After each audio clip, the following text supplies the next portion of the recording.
السلام عليكم ورحمة الله تعالى وبركاته. وعليكم السلام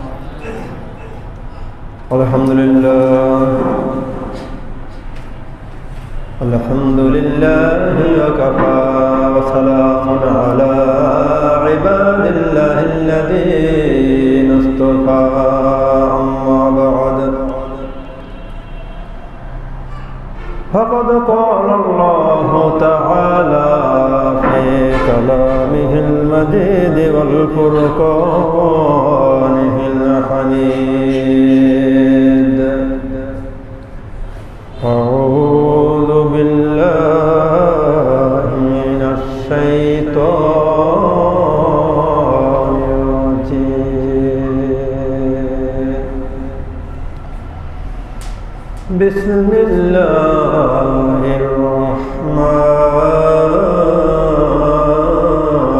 الرحيم. يا أيها الناس اتقوا ربكم الذي خلقكم من نفس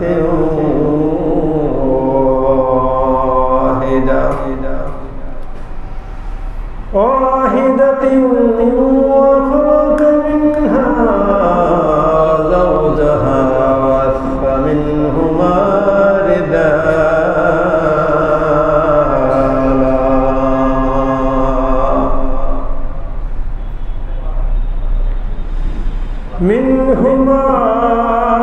رجالا كثيرا ونساء.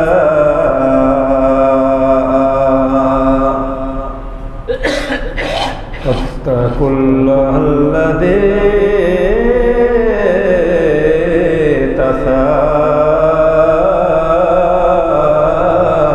تساءلون به والأرحام، إن الله كان عليكم رقيبا.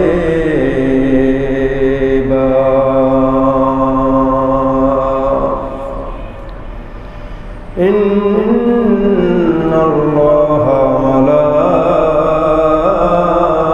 وملائكته يصلون على النبي يا أيها الذين آمنوا صلوا عليه وسلموا تسليما. اللهم صل على سيدنا مولانا محمد وعلى آل سيدنا مولانا محمد। প্রাণ খুলে মহব্বতের সাথে সকলেই একযোগে আওয়াজ করে বলি: আল্লাহুম্মা সাল্লি আলা সাইয়্যিদিনা মাওলানা মুহাম্মদ ওয়া আলা আলি সাইয়্যিদিনা মাওলানা উড়িয়া যাও রে বাংলার হাওয়া,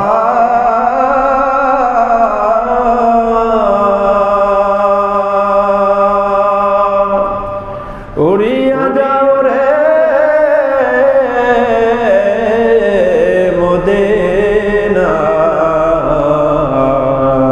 মদিনায়।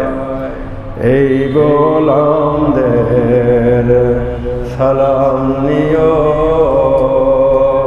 হাবিবে পাক রওয়াজায়।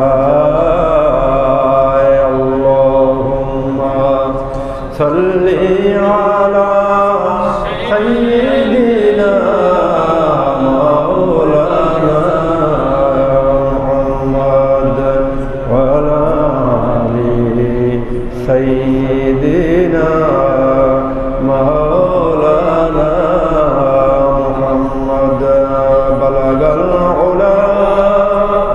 لكماله كشف الدجى بجماله حسنت ذميم خصاله صلوا عليه وآله اللهم صل وسلم بارك عليه লাখ কোটি শুকরিয়া দেই রব্বুল আলামিন আল্লাহ সুবহানাহু ওয়া তাআলা পবিত্র দিন ভাগে জান্নাতের বাগানে আসার জন্য বসার জন্য দেই রব্বুল আলামিন আল্লাহ সুবহানাহু ওয়া তাআলা আমাদেরকে তৌফিক দান করেছেন। সকলেই প্রাণ খুলে মহব্বতের সাথে একটু উচ্চ স্বরে বলি আলহামদুলিল্লাহ। আসবে মরণ কখন কোথায় কারো জানা নাই, আসবে মরণ কখন কোথায় কারো জানা নাই। জানাজার নামাজের আগে নামাজ পড়ো ভাই, জানাজার নামাজের আগে নামাজ পড়ো ভাই। আসবে মরণ কখন কোথায় কারো জানা নাই, আসবে মরণ কখন কোথায় কারো জানা নাই। জানাজার নামাজের আগে নামাজ পড়ো ভাই, তোমার জানাজার নামাজের আগে নামাজ পড়ো ভাই। বলে ঠিক কিনা? হায় রে মানুষ রঙিন ফানুর রং ফুরাইলে ঠোস, হায় রে মানুষ রঙিন ফানুর রং ফুরাইলে ঠোস। তবু তো ভাই কারোই নাই একটুখানি হোস। হায় রে মানুষ রঙিন ফানুস, হায় রে মানুষ রঙিন ফানুস। শুধুমাত্র আমাদের অহংকার, অহংকার হলো আমাদের দম, নিঃশ্বাস। সকলেই আমরা জানি, অবগত রয়েছি, আমাদের নিঃশ্বাসের নাই বিশ্বাস। নিঃশ্বাসের নাই কি? বিশ্বাস। যে গানটি আমি আপনাদের সামনে পরিবেশন করেছি, আমি যখন ঢাকা ইউনিভার্সিটিতে পড়তাম তখন আমি একটি চারুকলা ইনস্টিটিউটে, শিল্পকলা ইনস্টিটিউটে আমি সেখানে অ্যাটেন্ড করেছিলাম। তখন এক সঙ্গীত শিল্পী, যাই হোক সঙ্গীত শিল্পীর নাম আমার মনে নেই, তিনি এই গানটা গাইছিলেন, হায় রে মানুষ রঙিন ফানুস দম ফুরাইলে ঠোস। এই গানের মধ্যেই তিনি ইন্তেকাল করেছেন। তিনি গানের মধ্যেই ইন্তেকাল করেছেন, তিনি নিজেও জানতেন না যে এই গানের ভিতরেই তার জীবনের শেষ সময় ঘটবে। আসলে আমরা প্রতিটি মানুষই আমরা মরণশীল। আমাদের জীবনে কার কখন মওয়াত ঘটবে,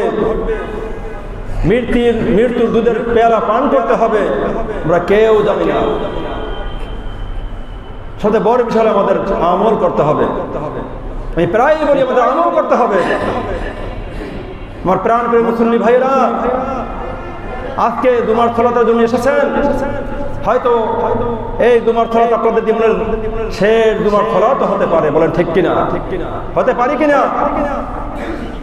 দুনিয়াতে অনেকেই অনেক কিছু করবে বলছে, করে দেখিয়েছেন, আরো দেখাবে, কিন্তু আল্লাহ সুবহানাহু ওয়া তাআলা সময় দেয় নাই, সময় না দিয়ে দুনিয়া থেকে নিয়ে গেছে। কি এরকমের জাজ্জল্যমান প্রমাণ কি আমাদের সমাজে নেই? কথা বলেন না কেন? আমাদের সমাজে নেই? হ্যাঁ, দেখেন, যে আল্লাহ সুবহানাহু ওয়া তাআলা ফিরআউনকে নীল নদে ডুবিয়ে মারিয়েছে, হাম্মান, কারুন, যারা দুনিয়াতে অহংকার করেছিল, সম্পদ নিয়ে অহংকার করেছিল, সাদ্দাত জান্নাত, নিজে জান্নাত বানিয়েছিলেন, যিনি খোদা, নিজে খোদা দাবি করেছিল, আমি খোদা। আল্লাহ সুবহানাহু ওয়া তাআলা তাদেরকে অত্যন্ত লাঞ্ছিত করে, বঞ্চনা করে তাদেরকে মৃত্যু দিয়েছিল। বলে ঠিক কিনা? তারা কেউ থাকতে পারে নাই। আমি আপনাদের সামনে বলতে চাই, ওই আল্লাহ কি এখনো নাই? ওই আল্লাহর কি শক্তি কমে গেছে? ওই আল্লাহ শক্তি কি কমে গেছে? কখনোই কমে নাই।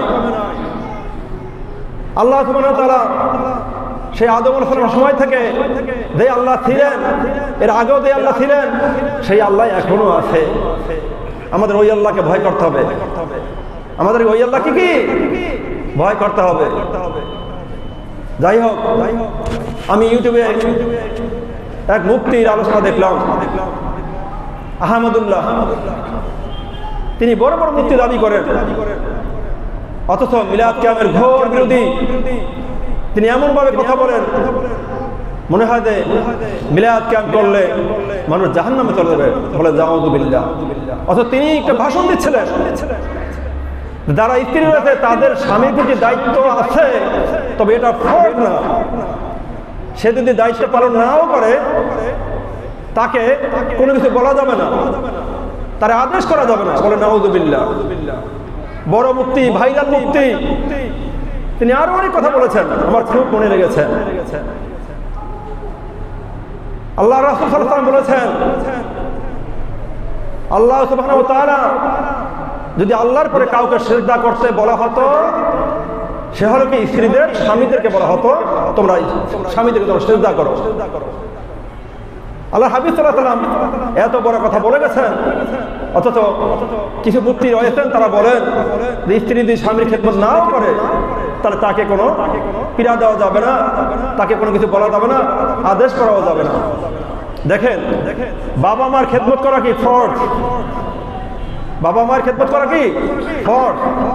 কিন্তু বাবা মাকে যদি কেউ খেদমত না করে, কি বড় ভাই হোক, বাবা হোক, মা হোক, তাতে কি সন্তানকে প্রহার করে, মারধর করে, বা আইনগতভাবে কি তাকে কোনো ছোট করা হয়, খাটো করা হয়?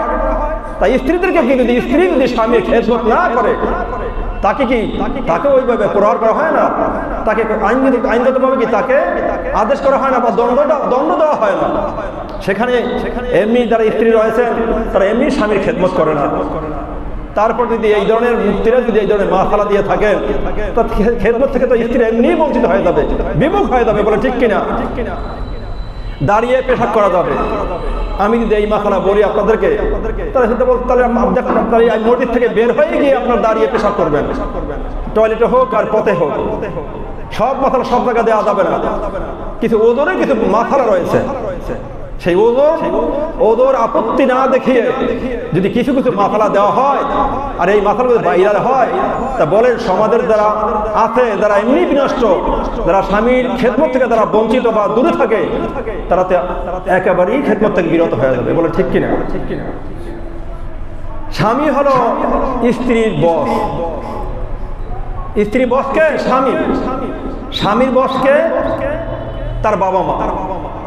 কথা মাথায় নিয়ে ভালো করে খেয়াল করেন, কান দিয়ে। স্ত্রী বসকে স্বামী, স্বামীর বস হলো তার বাবা মা। তার শ্বশুর শাশুড়ি স্ত্রী কি হয়? বিগ বস। কি হয়?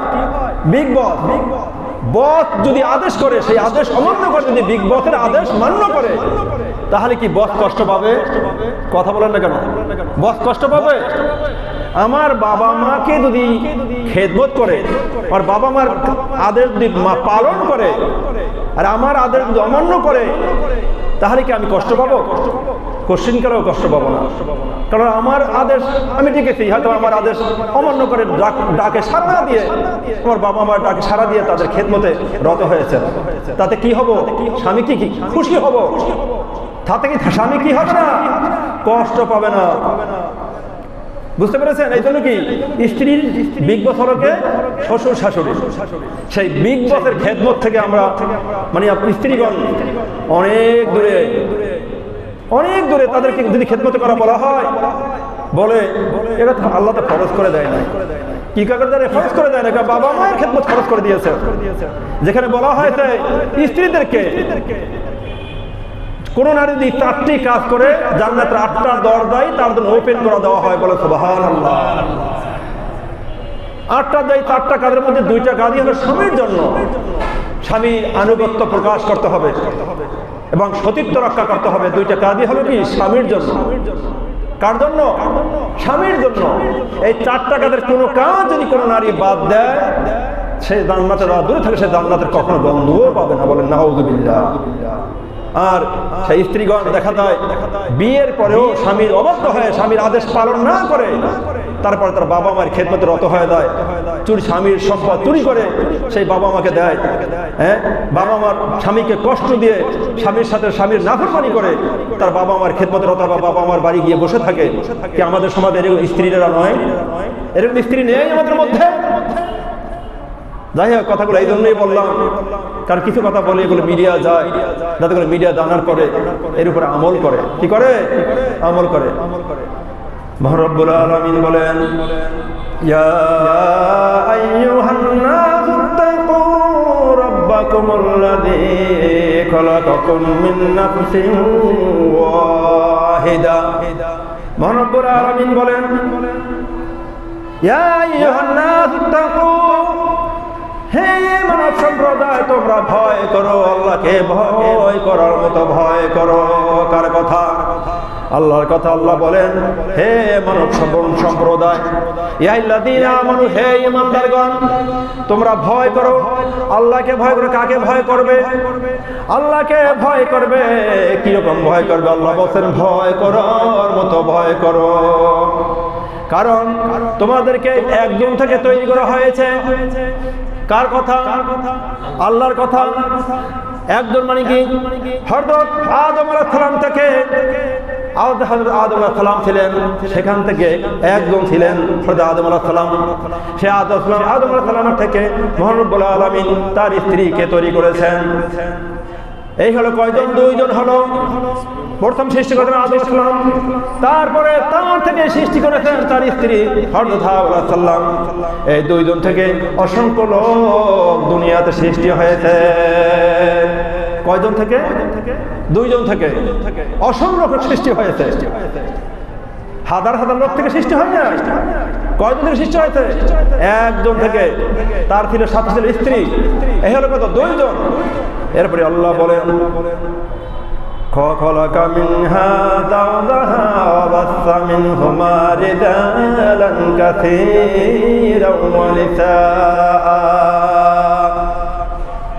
এইভাবে আল্লাহ সুবহানাহু ওয়া তাআলা স্ত্রীদের থেকে স্বামীর মাধ্যমে অসংখ্য পুরুষ দুনিয়াতে তৈরি করেছেন।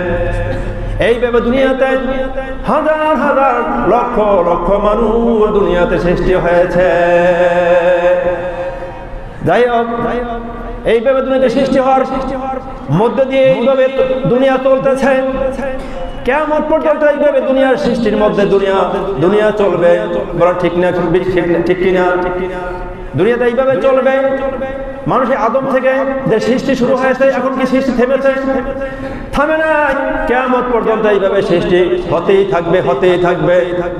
যাই হোক, এইভাবে আমাদের দ্বারা মা বাবা মা রয়েছে, আমরা তাদের খেদমত করব, এবং তারা স্ত্রী রয়েছে, তারা তার স্বামীর খেদমত করে জান্নাতে সুসম্পদ নিয়ে যাবে।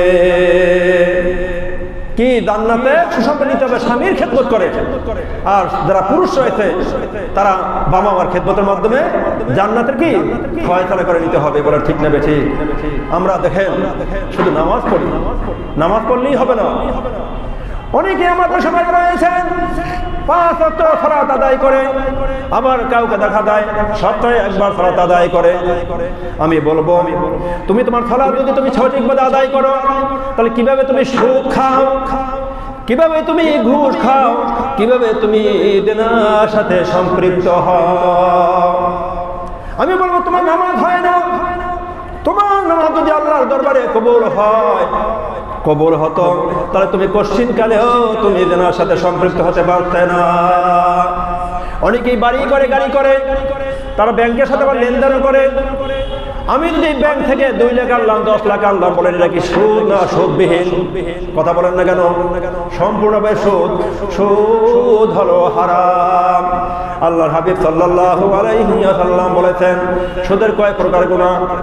সুদের 70 প্রকার গুনাহ। তার মধ্যে সবচেয়ে ছোট্ট গুনাহ হলো কেউ যদি 1 টাকা সুদ খায়, সে তার নিজের মায়ের সাথে 40 বার জিনা করলো। নাউযুবিল্লাহ। 1 টাকা দিয়ে সুদ খায়, সে তার মায়ের সাথে 40 বার জিনা করলে যেই গুনাহ হয় ওই গুনাহ ওর আমলনামায় দেওয়া হয়। বলে নাউযুবিল্লাহ। এই হলো সবচেয়ে ছোট্ট গুনাহ। এই সুদের সবচেয়ে বড় গুনাহ হলো আল্লাহ রাসূল এবং আল্লাহর বিরুদ্ধে জিহাদ ঘোষণা করা। সবচেয়ে বড় গুনাহ কি? আল্লাহ রাসূল এবং আল্লাহর বিরুদ্ধে কি? যুদ্ধ ঘোষণা করা। কেউ যদি আল্লাহর বিরুদ্ধে এবং আল্লাহর রাসূলের বিরুদ্ধে যুদ্ধ ঘোষণা করে তার ঈমান থাকবে? ঈমান থাকবে? সাদ্দাত আল্লাহর বিরুদ্ধে যুদ্ধ ঘোষণা করেছিল। সেই সাদ্দাত কি ঈমান মারা গেছে? ঈমান নিয়ে মারা গেছে। এভাবে হ্যাঁ, সাদ্দাত এইভাবে কি হয়েছে? ঈমান হারা হয়ে গেছে, আল্লাহর সাথে যুদ্ধ ঘোষণা করেছিল। তারপর কি? হযরত ইব্রাহিম আলাইহিস সালামের সময় এক কাফের ছিল, এক মুশরিক ছিল, সেও আল্লাহর বিরুদ্ধে এসে যুদ্ধ ঘোষণা করেছিল। সে কি ছিল? সেও ঈমান হারা হয়ে মারা গেছে। যাই হোক, আমরা যাই সালাত আদায় করি তার সাথে আমাদের সমস্ত প্রকার কবিরা গুনাহ থেকে আমাদের মুক্ত থেকে আমাদের সালাত আদায় করতে হবে। কি থেকে? কবিরা গুনাহ থেকে মুক্ত হয়ে সালাত আদায় করতে হবে। আমরা এখানে অনেক স্বামী আছে বা যারা শিশু রয়েছেন, কিছু শিশু রয়েছেন, এখানে দেখতেছি ম্যাক্সিমামই এখানে স্বামী রয়েছেন, তাদের স্ত্রীগণ রয়েছেন। আমরা অনেক সময় তালাক দিয়ে থাকি স্ত্রীদেরকে। স্ত্রীকে কিন্তু কথায় কথা তালাক হয়ে যায়, সেদিকে কিন্তু আমরা বেখাবার। সময় আমার কম, তাই একটু কান দিয়ে আমি সংক্ষিপ্ত করে বলবো। স্ত্রীকে অনেক সময় আমরা বলি তোমার সাথে আমি সংসার করবো না, তোমার মতো তুমি, আমার মতো আমি। তাতেও স্ত্রী কিন্তু তালাক হয়ে যায়। কি হয়ে যায়? স্ত্রী তালাক হয়ে যায়। আমরা কথা বলি তোমার সাথে আমি সংসার করবো, তোমাকে আমার ভালো লাগে না। স্ত্রী যদি 1000 বড় যদি বলে তালাক তালাক তালাক, তাহলে স্বামী কখনই তালাক হবে না। আর স্বামী যদি একবার বলে যে তোমার বিছানা আলাদা আমার বিছানা আলাদা, তা তো কি স্বামী থেকে স্ত্রী তালাক হয়ে যায়। কি হয়ে যায়? তালাক হয়ে যায়। তালাকের নিয়ম হলো 3 তালাক দিতে হবে। 3 তালাক হলো হায়েজ থেকে পবিত্র হওয়ার পরে প্রথম মাসে 1 তালাক, তেমনি ভাবে দ্বিতীয় মাসে পবিত্র হওয়ার পরে 2য় তালাক, তেমনি ভাবে অমনি ভাবে 3য় মাসে পবিত্র হওয়ার পরে 3 তালাক। এই 3 তালাকের মধ্যে, এই 3 মাসের মধ্যে 3 তালাকের আগেই যদি 1 তালাক দেওয়া হয়, 2 তালাক দেওয়া হয়, এই 2 তালাক দেওয়ার পরে স্ত্রী যদি মনে করে আমি ভুল করেছি, আমি গুনাহ করে ফেলেছি, আমি যাই হোক আমার গুণের কোনো মাসুল দেওয়া সম্ভব নয়, সে যদি চায় তার স্ত্রী স্বামীর ঘরে সে ফিরে যেতে পারবে। কি করতে পারবে? ফিরে যেতে পারবে। কিন্তু দেখেন, তালাক সাধারণত দেওয়া হয় রাগের মাথায়। রাগ ছাড়া এই সজ্ঞানে সুস্থ মস্তিষ্কে স্ত্রীকে তালাক দেয়, এরকমের সংখ্যা বাংলাদেশের থেকে পাওয়া যায় কিনা দুষ্কর। বলে ঠিক না? ঠিক কিনা বলেন? এরকম তালাক দুষ্কর। কিন্তু তালাক দেওয়া হয় আমার জানার মতে অনেকে তালাক দিয়েছেন, 1-2 জন নয়, অনেকেই তালাক দিয়েছেন।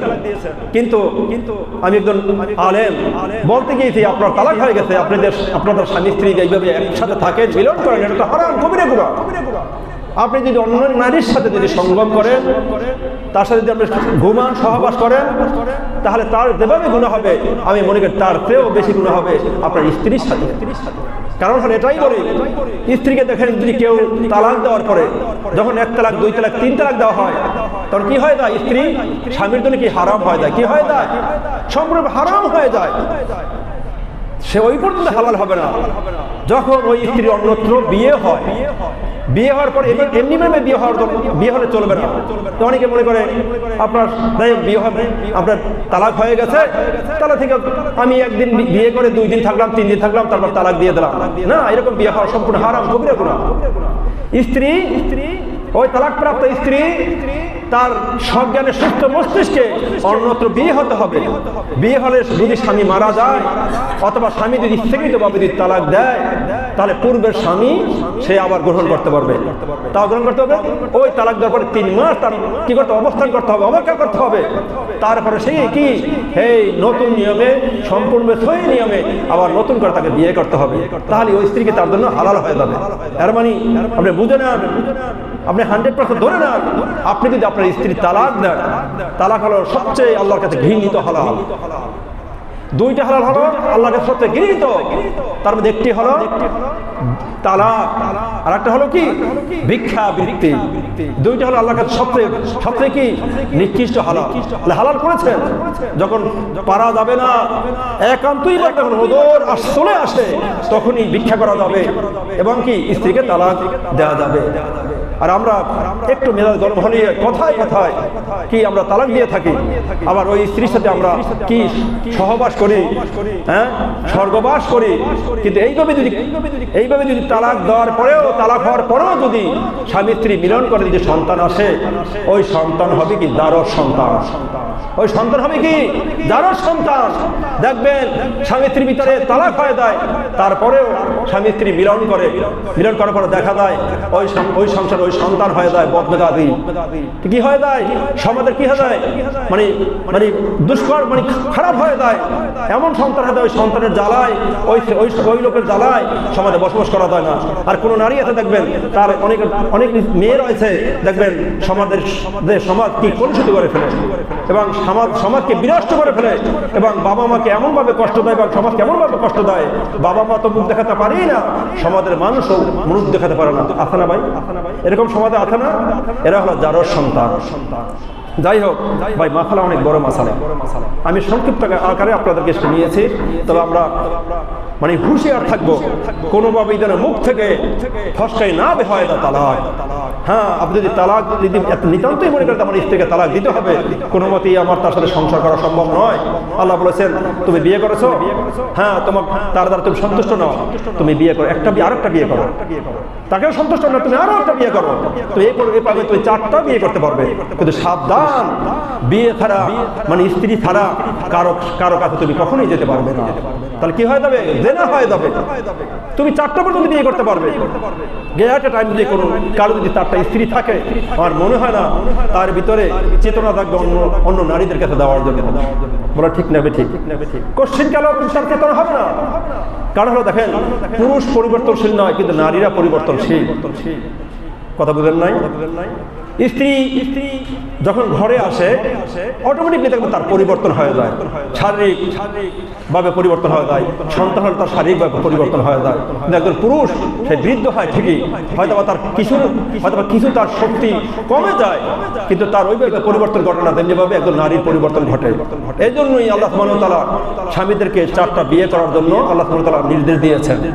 আর স্ত্রীকে কি তার স্বামীর সাথেই সন্তুষ্ট থাকতে বলা হয়েছে। কথা বুঝতে পেরেছেন? যাই হোক, আমরা আমল করবো। কি করবো? আমল করবো। আসসালামু আলাইকুম।